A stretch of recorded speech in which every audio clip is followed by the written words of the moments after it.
All right, so we back to y'all as we promised, man. This time, second round preview. And so with this preview, let's start it out by looking at all the losers from the first round. So looking at these losers, Grizzlies got bounced in five, Lakers got bounced in six, Trailblazers got bounced in six, Mavs got bounced in seven, Wizards in five, Celtics in five, Heat got swept, Knicks in six. So out of all of these losers, which team do you guys think will come back and be the best team out of this group next season in the 2021 season? I mean, personally, I think the answer for next season, only with current roster construction, you have to go with the Lakers. I mean, I know LeBron is going to be with 37, up age. AD is going to be coming off, an injured riddle postseason, but you still have two top 10 guys in the NBA, playing for your team.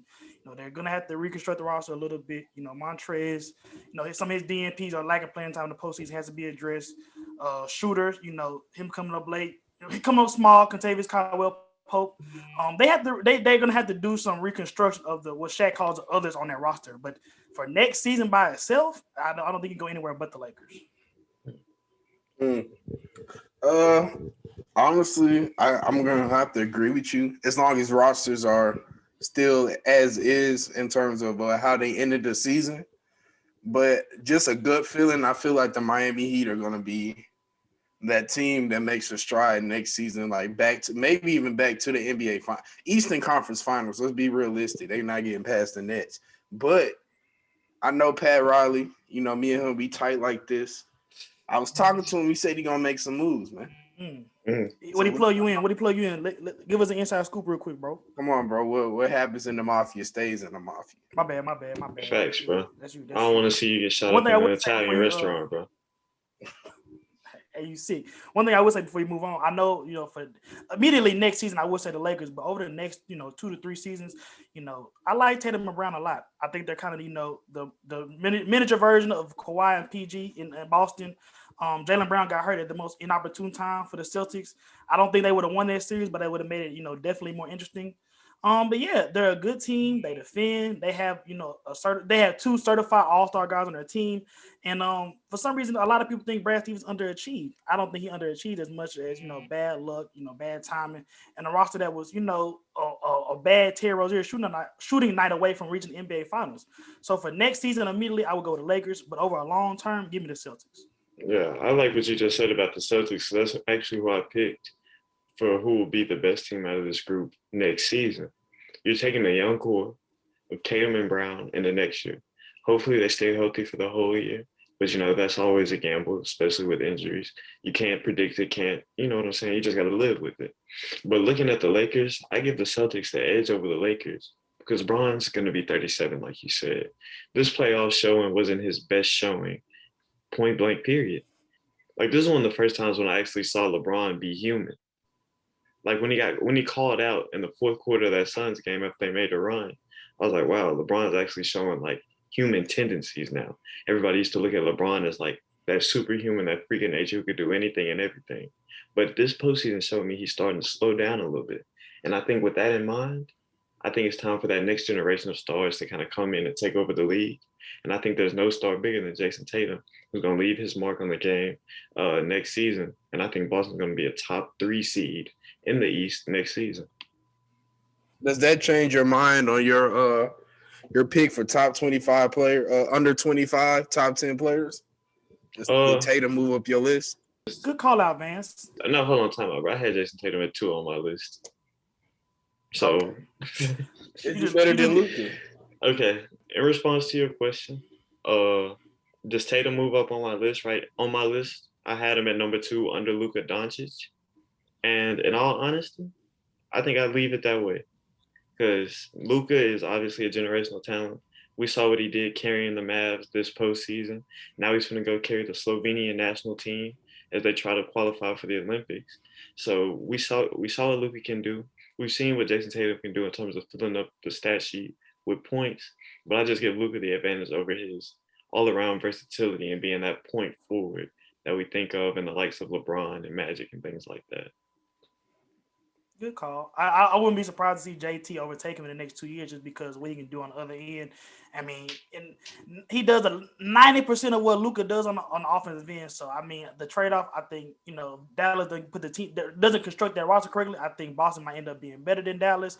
I mean, just like I said, the versatility that JT brings and his ability to still fill it up. And he did have 50 in the playing game. I think if he Playoffs could too. get. Thank you. If he can get to the posting success that I forecast for them in Boston, I think he eventually will take over Luka. So one last You hit got on. you got a sheet, Vance? No. Next topic, bro. Next topic. I'll let you have it. Just Hold one on, last. hold on, Nick. Hold on, Nick. Just explain to me, brother. What was the hesitation? I say a lot of wild stuff, but I don't feel like that was one of them.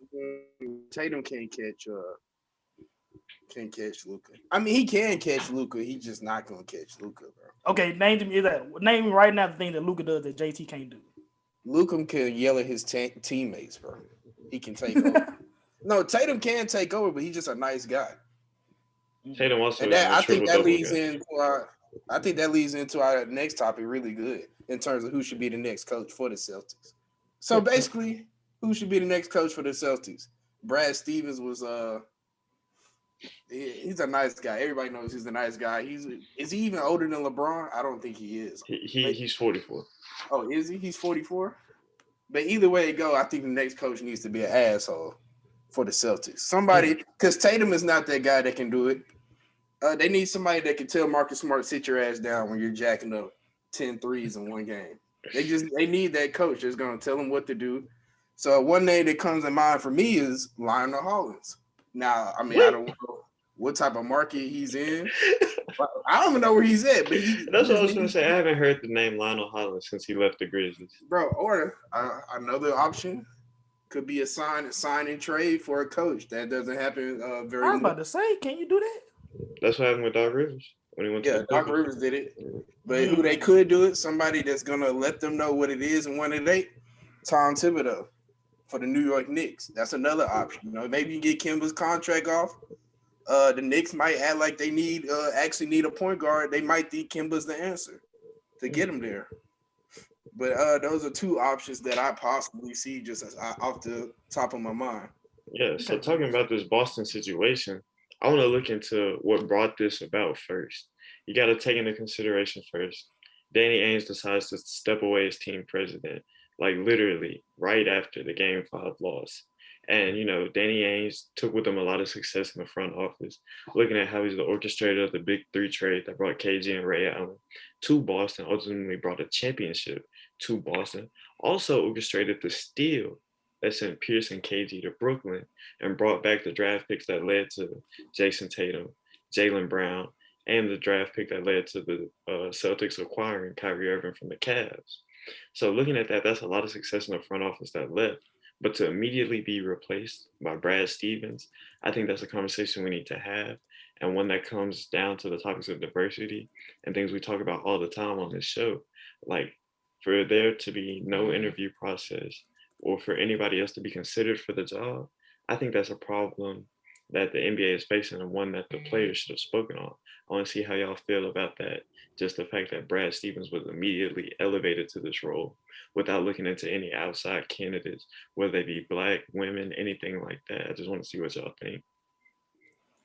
I definitely think it's concerning. We talked, like you said, we talked a little bit about it before we came on air. Just in terms of, like you said, the quick transition from Danny Ainge to Brad Stevens. The only thing I would, playing devil's advocate, we've heard, the rumors Kyrie, Marcus Smart coming out and talking about, the different racist things, the racist things that have happened in Boston. My only concern, or my only counterpoint to use, how many minority candidates actually, wanted their job, reached out for their job, made it a push to make it happen, considering all, the bad stuff that's been happening in Boston lately. So I was open, bro. Exactly. I think you're looking at it the wrong way, because this is obviously something that's been in place for a while. You just don't wake up one morning and say, you know what, I'm stepping down. Brad Stevens is going to be the new president. That's how it's going to work. The problem is nobody knew the job was open. This was an inside move that immediately elevated Brad Stevens to the level of team president without opening it up to any other candidates. Yes, there are problems with racism in Boston. And I think Danny Ainge kind of messed up when he said that he never knew of any racist incidents. I don't know if that played a part in his decision to step down or not. It seemed like primarily his decision was based on health concerns. But yes, there's a racist history in Boston and things like that. But I don't think that alone would dissuade anybody from coming to work for Boston, especially when you look at the roster they have now. Continuing to move on with this conversation, with Stevens in the front office now as operating as team president, he leaves behind a successful run as the team's head coach. In my opinion, a successful run. Let me put it like that. Over 8 seasons, he amassed 352 regular season wins, made 7 playoff appearances, and made 3 trips to the Eastern Conference Finals. Now, he was never able to get over the Eastern Conference Finals hump and make it to the finals, let alone he had to face LeBron a lot of times in those Eastern Conference Finals matchups. But looking at that, the Celtics are looking for a coach who can come in and give them that push to hopefully get them to the finals. Yes, Brooklyn is in the East. Yes, Philadelphia is in the East. Yes, Milwaukee is in the East. But Boston needs a head coach who can push them over that hump. Vance, I think you made a good point when it comes to looking for a head coach that kind of has that mean streak to them. But Josh, let me see how you feel about how the Celtics head coach search should go. I mean, going off based off what both of you guys said, Nate McMillan and Lloyd Pierce, two black guys that have had success with other NBA teams and head coach positions. I mean, Lloyd Pierce, his success is a little iffy, but a lot of the stuff that he did was outside of the community in the city of Atlanta. Nate McMillan, right now they just got blown out by Philadelphia, but that's his whole MO. Defense, tenacious, not known as a player's coach, more as a true coach's coach. Somebody like that, would go along with what Van said, would be, somebody that the players might not like initially or might not be related to as much as a Brad Stevens. But if coaching is still able to put a team over the top of the NBA, I think Nate McMillan would be. Lloyd Pierce, it would be, questionable for him having, the lack of success that he had in Atlanta. But I think somebody like Nate McMillan, who he actually replaced in Atlanta, would be able to put them over the top, depending on what Atlanta does in this postseason. Kind of interesting that you throw Nate McMillan out there, especially considering he's the head coach of the Hawks. He's an interim head coach right now, but I'm pretty sure he'll be retained as the Hawks' long-term coach with the success he's had in the postseason so far. But for me, when I'm looking for a coach for the Celtics, I think it would really help if a guy who has that NBA experience comes in and takes the job. Now the Celtics have said, they're kind of looking for somebody who's already had, NBA head coaching experience and things like that. But all of that they say just because they're looking for somebody who can help them contend now. And in terms of contending now, I think there's no better name than Sam Cassell right now on the NBA coaching available for NBA head coaching position. He's been an assistant coach since 2009. Recently, he's been serving on a lot of coaching staffs with Doc Rivers in LA and now in Philadelphia. And if you just look at what he's done over his playing career, 3 NBA championships, 2 with the Rockets, 1 with the Celtics in his last year in the NBA. He's a respected player throughout his NBA career for his toughness, his defense, and his just ability to be clutch and come up in those clutch moments. And so I think that respect factor will help him come into a locker room with a bunch of young guys. You look at Jason Tatum, you look at Jaylen Brown, Marcus Smart, the young guards they have in Langford, Edwards, Nesmith, Peyton Pritchard, all of these young guys. I think he can come in, get that respect off the rip, and I think he can have a profound impact on that Celtics locker room and that Celtics team. You look at what he did in Washington working with John Wall, looking at how he helped Ben Simmons take that leap this season into becoming a Defensive Player of the Year nominee and just improving his game overall. And you look at how he maximized CP3 in LA, you can just see the work he's done in terms of developing young stars and getting the most out of more veteran guys on his team. So I think he'll do similar things in Boston, especially if they decide to keep Kemba Walker. But I think that's just something to look out for, Sam Cassell in Boston. I like that pick a lot, bro. I'm also going to throw out one last option. I don't know how realistic it is. First of all, if they're not going to give black people a chance, they might not give women a chance. But another option for the Boston Celtics could be Becky Hammon. Yeah. From the Popovich tree out of San Antonio, bro. I like that one. She knows basketball. She knows how to get her point across, bro. And I think at the very least, she deserves an interview. Yeah, I agree with that, hands down. Becky Hammon is one of my favorites in the league. You look at the work she did in the summer league, coaching the Spurs. That was a well-coached team. But I really think there's no way San Antonio lets her leave. Because I feel like as soon as Pop retires, that's all Becky Hammon. You think about the years she put in with the Silver Stars. I think that was the name of the team in San Antonio. But she's definitely San Antonio till she dies. I think even though it would be awesome to see her coaching on the sidelines for Boston. I like it, Vance. I'm gonna one up you with a minority woman that has been throwing her name in the head around. Carl Lawson, former WNBA player, current head women's coach at Duke basketball. She's been in NBA circles, done NBA broadcasts, worked closely with the Celtics. Boston has gone to Duke before to get assistance and do things within their program. I know she hasn't had, on the bench NBA experience like a Becky Hammons, but her name has come up multiple times, different blogs, different discussions about, potentially filling the head coach vacancy. So even if she doesn't, end up becoming the head coach, if she can go get a job on the bench in the NBA, I think that'll be a win for us, no matter what, to be honest. Talking about the Celtics, another head coaching vacancy just popped up, and this one is all the way across the United States in Portland. So you look at Portland, they lost first round again, this time to the Nuggets, 6 games. And after game 6, the Trailblazers and their head coach, Terry Stotts, mutually agreed to part ways. Now for Terry Stotts, he was the 9-year head coach of the Trailblazers, amassed over 402 regular season wins to go along with 8 playoff experiences. However, he was only 22-40 in the postseason, never made it to the Western Conference Finals, and the Blazers were eliminated in the first round in 4 of the past 5 seasons. So now, you got Damian Lillard, you got CJ McCollum, you got Nurkic and Melo. You've got a nice young team, but it seems like this job isn't attractive in NBA circles. Looking at Jason Kidd pulling his name out of the ring for the head coaching job. So I want to ask y'all, if you're an NBA head coach, how enticed would you be to take that Portland job? Off the bat, there are 2 major things working against them. One, there are only 32 NBA cities, or 30 actually NBA cities, 29 because LA has 2 teams. And Portland is not a big market. You got Miami, I'm gonna say Milwaukee, Miami, LA, Philadelphia, big name markets where, opportunities outside coaching a professional basketball team will be able to present itself. Portland, for all the, keep Portland weird, all the other stuff that people say about it in the Northwest. It's just not an attractive market. We deal with that being, in Memphis, but it's not going to be a name brand city that's going to attract people, off of them.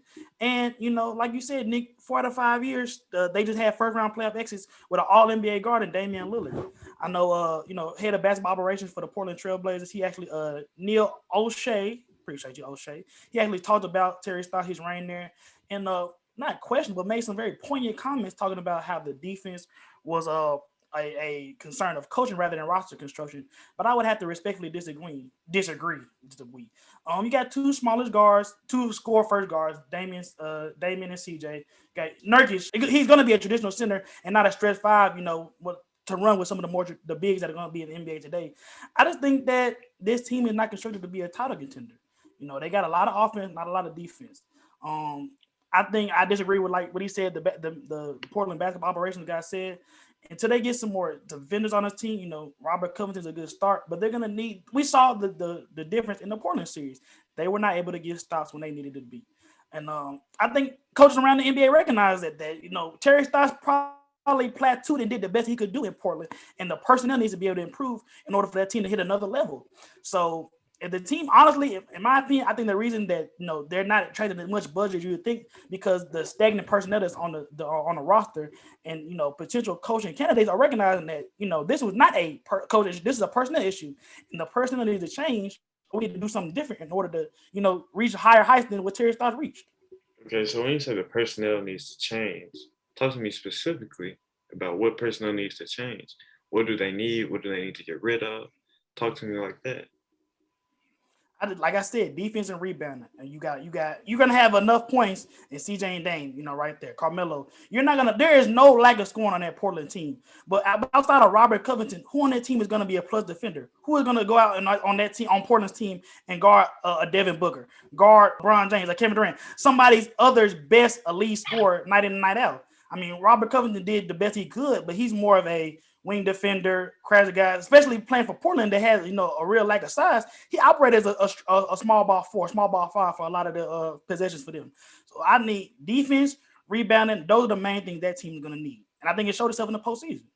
Yeah, I think that's a fair assessment of that Portland team as it stands right now. You look at how they struggled in the minutes without Nurkic in that Nuggets series. You think about you think about the most crucial series in that Nuggets game 6. They had a great defensive possession, couldn't get a rebound because guess who wasn't on the court? Yusuf Nurkic. And so when you talk about that Portland team, that's something they definitely need to add in terms of defense and rebounding. So with that in mind, who would you guys like to see as the next head coach of the Portland Trailblazers? You got it, Vance. I mean, honestly, Josh hit the nail on the head.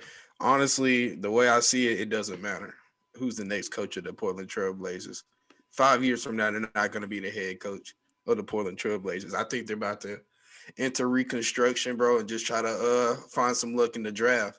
Because either way it go, you're going to have to do one or two things. You're either going to have to trade McCollum for some help for a superstar. I don't know how many people are in the market to trade a superstar. Like, what's the best you might can get for a trade? DeRozan? Maybe. Does DeRozan push you over the top? No, not at all. I mean, I don't think San Antonio would even go for that, honestly. Is DeRozan even better than McCollum? I was about to say CJ McCollum is a lot of things, but cutting to the nitty-gritty, a small score first, 2 guard and a point guard body that's never made an All-Star appearance, and he will be your second best guy on the championship team. Facts, bro. I think they're just gonna have to enter the OKC sweepstakes, bro, and just start trading for picks. Honestly, they're at that point. That like you was giving Robert Covington a lot of props, but I can't lie to you. I watched some Trailblazers games. I looked at their stats, and Robert Covington was doo-doo. Hey, bro. That's an HBCU alone. Not too much. All right, congrats to him, bro. But Floyd Mayweather said he's the best legalized bank robber, bro. Robert Covington is second. He makes $12 million to get 8 points and 8 rebounds. I'll remind you that Gilbert Arenas and Josh Smith are still getting paid by NBA teams. Before you say, I mean, yeah, bro, good for them, bro. It's just Robert Covington is not that. Well, he's not what they need him to be, honestly. Yeah. And that roster would never be good enough to honestly compete to be a Western Conference champion. You got too many good teams. Utah's going to be better than them next 5 years. Denver's going to be better than them the next 5 years. That's just 2 teams off rip. The Warriors, Clay and Steph only like 33 and 32. Yeah. They still got 3 to 5 years left. Like, come on, bro. The Grizzlies going to catch them eventually. They've been 1 or 2 years off from catching them. Lakers still on top. Like, come on, bro. You might as well blow it up and then start over from scratch. Let Dame win, send them off, let them try to get a ring. I think you made an interesting point with Dame there, because whatever Portland does next is going to have to please Dame. Because as we see now, this is the era of player empowerment. If the Blazers bring in a head coach that Dame doesn't approve of, you can already guarantee that door is wide open for Dame to leave.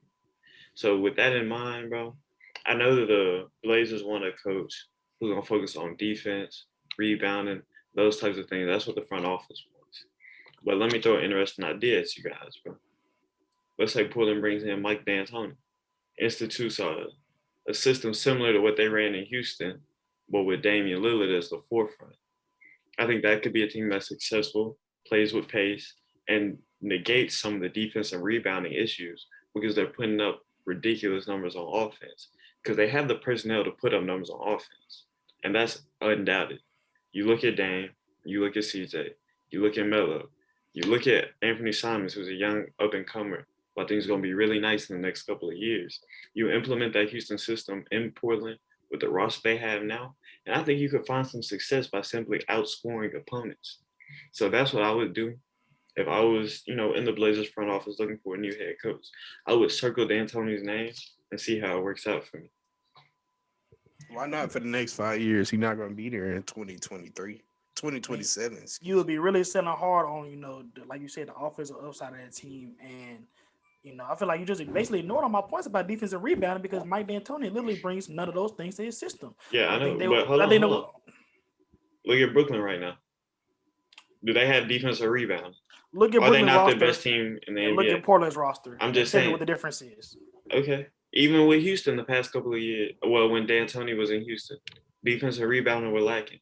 They were still making Western Conference Finals appearances, moving on deep into the playoffs. So I'm just gonna put that there. I mean, I think they would be a good regular season team. They would probably, I don't know how many games they won, 49, 50. That'll probably bump to 55, 56. You know, they'll probably end up being a 3 seed or 2 seed. But we all know in the playoffs, the game slows down, defense becomes more critical. There's a reason why guys like Ben Simmons, guys like Giannis are so successful in the regular season and are stymied in the postseason. Teams can scout you. Teams can figure out. Teams are gonna be able to crack your code. You're gonna have to be able to, be well-rounded enough as a team, like the Lakers, like a traditional champion, in order to overcome this stuff. Or you're gonna have to be Brooklyn and have 3 generation offensive talent and be able to score 125 points whenever you want to. And unfortunately, the Portland does not fall in either of those categories. So I think they need to get some defensive rebounding in there ASAP. No Rocket. Yet again, just like last, we're gonna go series by series, break them down, give our predictions, what we think is gonna happen in each series. So we're gonna start out in the East end. First series we got Philadelphia, Atlanta, the 1 seed versus the 5. Tell me how y'all feeling and who y'all rocking with. It's a little early for Philadelphia to be self-destruct anyways. They were down 20 this game right here before coming back. No, they were down 20 the first game before coming back. And then even Atlanta had them up 18 in the first half. No, they was up 18. They was down by 2 at halftime. I feel like they're kind of similar to Utah. They're not a traditional title contender, and that feels odd saying that they had an MVP candidate and a number 1 overall pick on their team. But they just seem to find a way to discombobulate themselves in the playoffs. It's happening rather early this year with Atlanta. I mean, Atlanta was a feel-good story, a good regular season team. I like Trae Young, the roster construction with the shooting, Clint Capella, all that. But there is no way that this Atlanta team really should be hanging in with Philadelphia. So I would predict them to win the series still, but 6 or 7, I would not be surprised at all. Okay.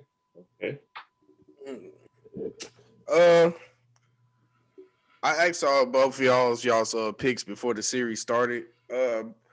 Both of y'all said the 76. Well, Josh, he kind of gave a fake answer. He was like, it depends on Embiid's health. But how's that fake? We already 2 games in. He dropped 37 in the first game and 40 in game 2. Yeah. So I think I said 76ers in 6, and I'm gonna stick with that. I think the Hawks might still win at home, maybe, or win game 5 before they get eliminated. But I think the 76ers, they're just too long, bro. Yeah. And the Hawks, they need another ball handler to help Trae Young. Because I saw, you guys saw game 1? Mm-hmm. Man, that was ridiculous just watching the 76ers hawk down the Hawks, no pun intended, but walk them down in the fourth quarter. When they made up that 20-point deficit in 1 quarter, that was all I needed to see, bro. 76ers in 6. Yeah, I'm gonna agree with you on this one. I'm going 76ers. I'm gonna say it's a 7-game series because I feel like the shooting of the Hawks keeps them in this series. You look at Bogdanovic, Trae Young, Gallinari.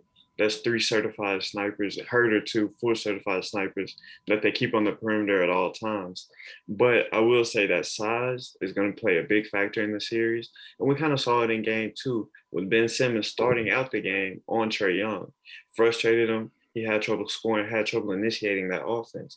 And then size also plays a factor for Philadelphia on the offensive end.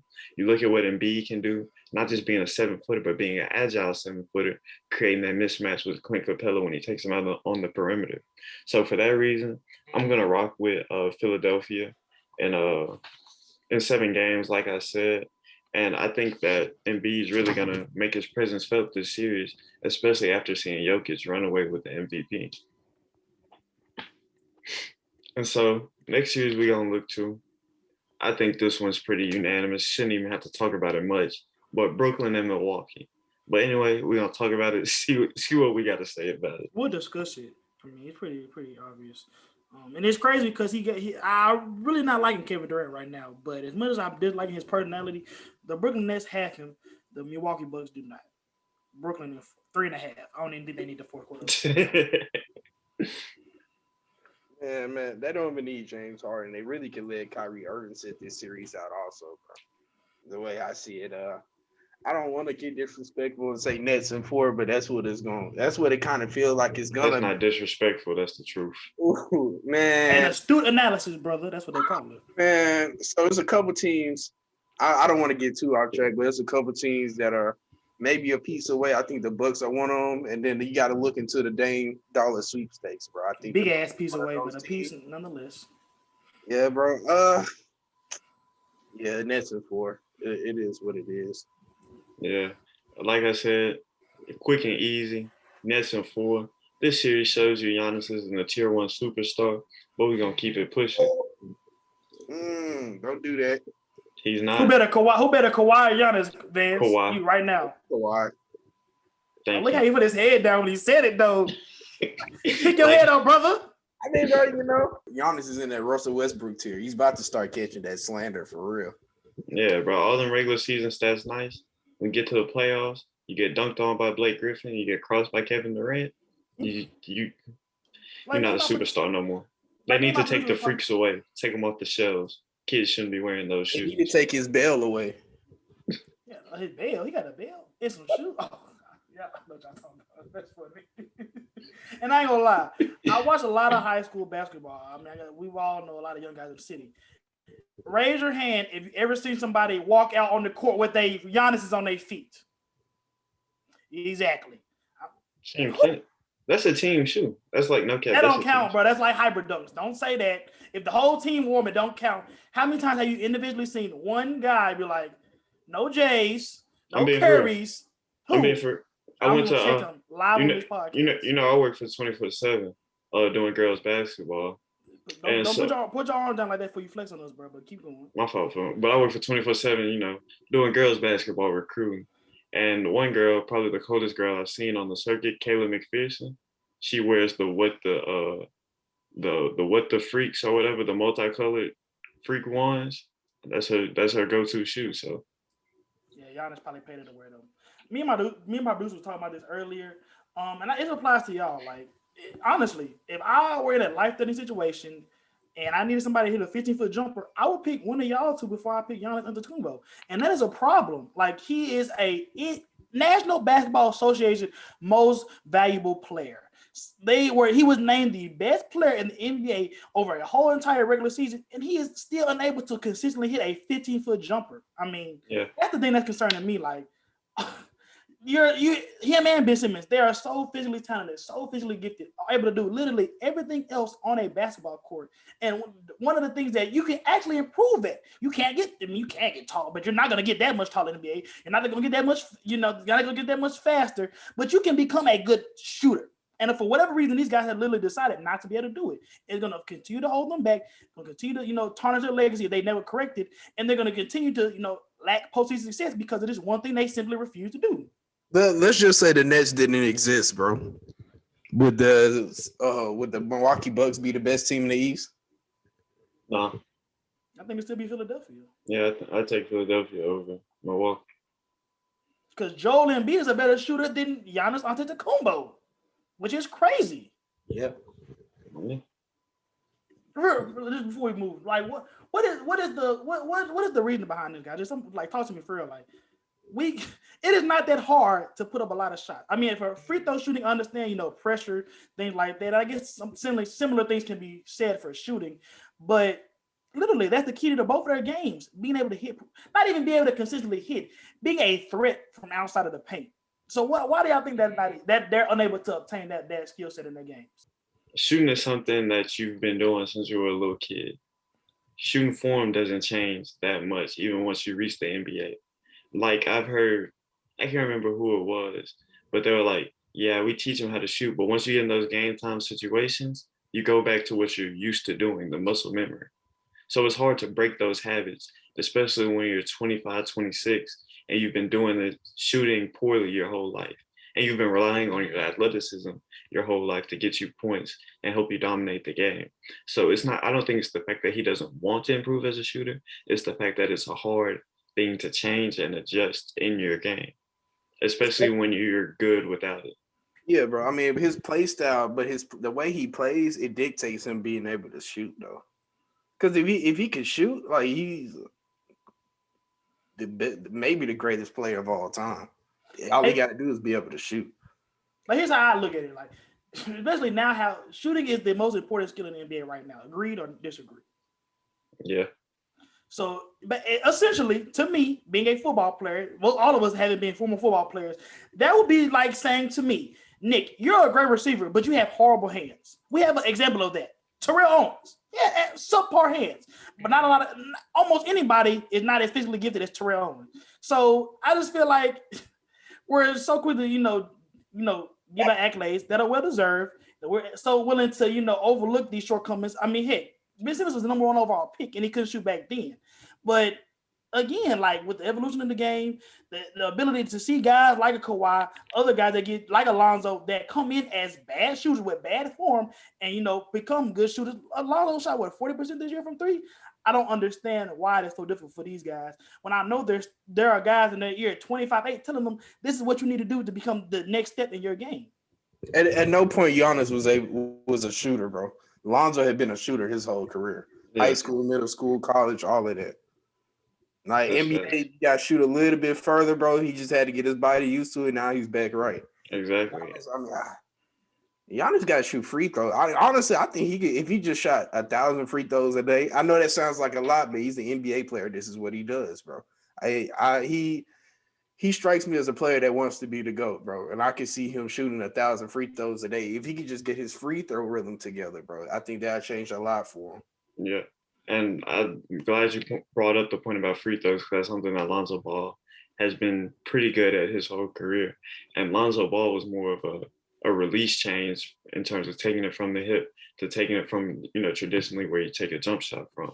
Giannis has to have a whole form rebuild because if you look at Giannis, he's a muscular dude, long, lanky, big hands. It's harder for him to shoot the ball. That's why a lot of bigs don't shoot well because they have big hands, swallow the ball, that type of thing. So with Giannis, it's going to be a harder rebuild to get his jumper right, as opposed to some of the other guys we've seen make vast improvements in their shooting. And the same goes for Ben Simmons. Okay, point taken. And so now let's go on and move this discussion to the Western Conference. And we're going to start out with the Jazz Clippers series. So tell me how you guys are feeling for this. Honestly, I'm still surprised that the LA is in this series. I definitely thought Dallas would win Game 7. But this is an interesting matchup for LA. We've already discussed how the lack of true superstar power that Utah has being a number 1 seed. And, for all LA's mishaps and misfortunes, they have 1.5 legitimate superstars in Kawhi Leonard and Paul George. Kawhi Leonard, especially 6 and 7, showed he was Toronto Kawhi. He showed that he can step into the void, be the best championship team, and step up when his team needs him. Paul George is still a little bit Emmanuel Hudson shaky in the clutch, but he's a guy that you would be able to put on Donovan Mitchell. You'd be able to, hypothetically, theoretically, slow him down, prevent him from doing the things that Utah needs him to do to get into the offense. So, man, you're gonna put me on the spot. I'm gonna take the Clippers, man. Yeah. I'm gonna take the Clippers. I think Kawhi is the best player in that series. I was gonna make it easy for you. Kawhi's a star. Vance tried to say he was a role player, but he's a star. Paul George, he's a star. He's just not as bright as Kawhi, but he's a star in his own right. Kawhi is a superstar. PG is a star. Yeah. Would that be fair? Yeah, that's fair. That's fair. And PG has really bounced back from his bubble playoff performance this year. In terms of his performance versus the Mavs, I'm proud of PG. I like what he's doing. He's been one of my favorite players for a little minute. I just had to cool off on him because of all the slander he was getting on the internet. But looking at this series, I think there are a couple of key things you have to look at. One is the health of Mike Conley, who's missing Game 1. Mike Conley, even though he doesn't fill up the stat sheet with production, he's one of the guys that's imperative to the Jazz success. You look at the role he plays and taking the ball out of Donovan Mitchell's hands and initiating the offense. He's the guy that the Jazz need if they want to be successful in the playoffs. And number 2 is those clutch minutes. For the Jazz, who's going to take those shots? It's probably going to be Donovan Mitchell, yes.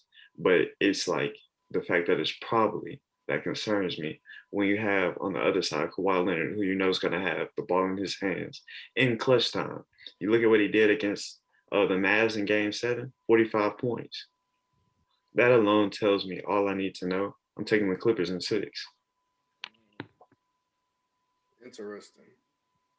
Well, both of y'all made good points. but I'm gonna spin it around. I'm gonna do a quick versus real quick, bro. A quick one. Ooh, loaded verses. All right. So player A is averaging. These are both first round averages. Player A is averaging 29.7 points, 5.8 rebounds, and 2.5 assists. Player B is averaging 28.5 points, 8.8 rebounds, and 3.5 assists.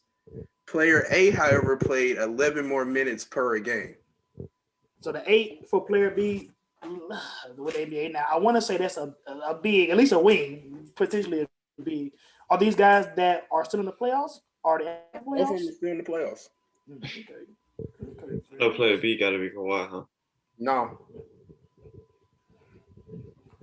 It might be Jokic. I know his assist will be higher than that. Never mind. No, Well, bro. they play for the Jazz and Clippers, right? No. He just said team that are in there that are in right now. They're both in the Western Conference. I give you that much. Oh, that's, Star players. Player I'd AD say- Book. Yeah, player A is D Book. And the player B would have to be the other side of their series. Is it Jokic? I said no. Oh no, it's not Jokic. 28-3 from another Western Conference guy? Y'all gonna be shocked. But honestly, Don't say Paul George. no. I was about to say, oh man, a Western Conference guy. Played D. 11, Mitch? 11 less minutes per game. The D Book with the same. Is it D Mitch? A lot less than 11 more minutes. Is it D Mitch? Or would it? Yeah, Spider. Man, Nick, you always so good at these. I think you cheat. But them stats though, in 29 minutes, he's playing 29. D Book averaged 40 in the Lakers series. So I mean, he did this against a guy that's up and coming. What's his name for the Dylan Brooks for the Grizzlies? Fouled him out every game, gave him problems. He was doing a lot of this damage in the fourth quarter, bro. In the first quarter. So, I think he can match Kawhi, honestly. So I think they're gonna wash. So I think it's gonna come down to whose role players do a better job, bro. I trust the Jazz more. And well, it depends on when Conley comes back. He's a big deal. But I think the bench can carry a lot of that weight, even if Conley's not there, bro. So I'm gonna say Jazz in 6. The one challenge I have to you is the fact that D Mitch relies a lot on the free throw line for his points, the free throw line and the 3-point line for his points. And that's not a problem. That's the way the NBA is going. But looking at the defenders the Clippers have and just the variety of different looks they can give them, you look at Nicholas Batum, you look at Paul George, you look at Kawhi Leonard. I'm not going to say Donovan Mitchell's going to struggle, but he's going to have some bad shooting nights that are going to lead to Clippers wins, in my opinion. I think that's a nice way of saying struggle. But here's my last point, then I'll cap it off. I think we all unanimously put Luka Doncic as our number one guy under 25 in the NBA. And in Game 7, Kawhi Leonard made him disappear. So we all agree that he's the best guy under the age of 25 right now. Donovan Mitchell is under the age of 25 right now, and Kawhi Leonard is a former defensive player. No, defensive magnet. Bro, if he please can stop the cap. You said he made Luka Doncic disappear in the Game 7? Yes, sir. Did you see Luka's stats? Did you see? Yes, for the first 3 quarters. Yes. Did you watch the game, Mr. Law? I watched it, bro. That had nothing to do with Kawhi locking down Luka. Nothing to do with that. I smell cap. I'm gonna need you to go review the game's footage. Luka still had 46. Yeah. 46. But he went crazy in the first 3 quarters, though. That's what I'm saying. I am not taking away from entire steps. He got 15 in the fourth. What are you talking about? But the defensive impact that Kawhi had on him. If it won Game 7, Game 6, y'all know I'd be saying stupid stuff on here. Bro. Y'all watch the game. Y'all seen the impact that Kawhi had on Luka, his inability to get to where he needed to go. And if he can do that against somebody 6'8", 6'9", Donovan Mitchell would be no problem for Kawhi Leonard. I think it'll come down to it in the color possession. Kawhi Leonard can stop Donovan Mitchell from getting where he needs to get to. And that's that on that. Yeah, but then Donovan Mitchell going to swing it over to a 40% 3-point shooter. That's where things get ugly.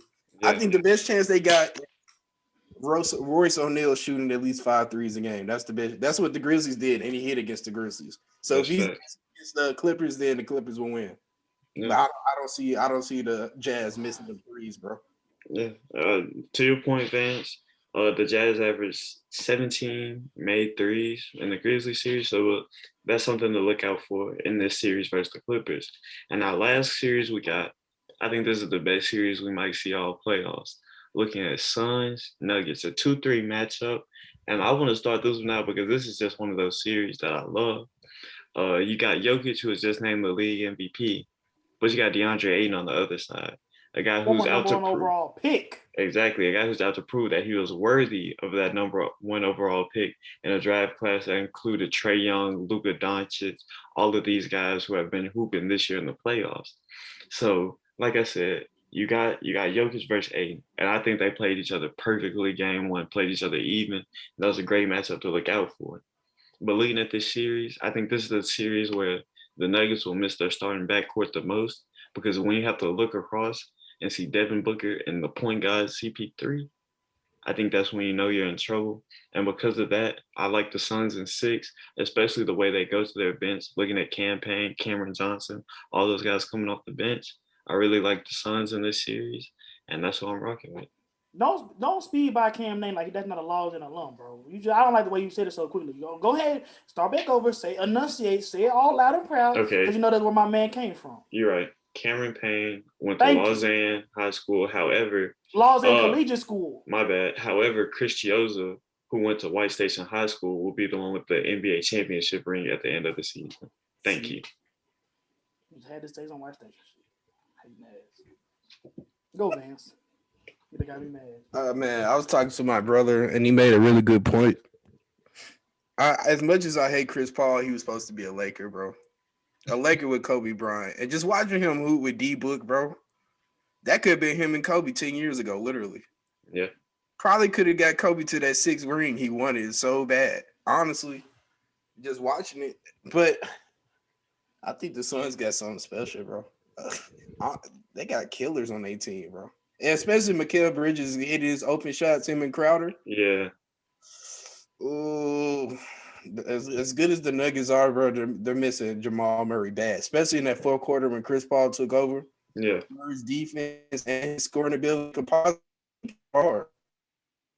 Play Chris Paul for 3 out of the 4 quarters when he was watching the game. But I think Jamal Murray they miss him. I'm gonna say Suns in 5, bro. I think they're gonna. It's gonna be good. All the 5 games are gonna be great games, but I think the Suns are just better than them, just flat out better than the Nuggets. Why? I don't know. I just got Aiden. Aiden's a grown man. Treated Andre Drummond, one of the best rebounding bigs in the league, like food. Marcus Gasol, pick and roll, could not run with Aiden at all. Aiden's gonna be able to keep up with Jokic in the points and rebounding department. Of course, Jokic is going to average more assists, but that's just what he does.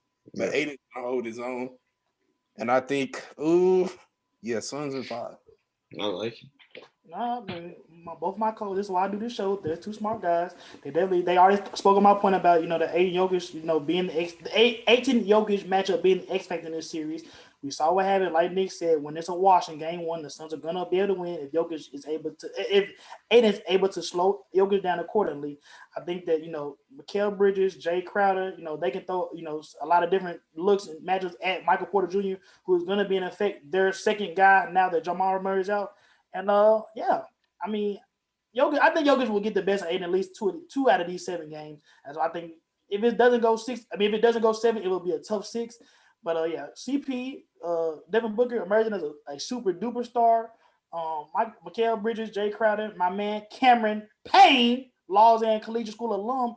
They just got too much firepower, and they will be seeing Brooklyn in the Western Conference Finals, in the NBA Finals. My bad. So, I guess just like we did last time we did our predictions, who is y'all's pick right now to win the NBA championship? Memphis Grizzlies. Brooklyn. I'm sticking with mine. I picked the Lakers, bro. Come on.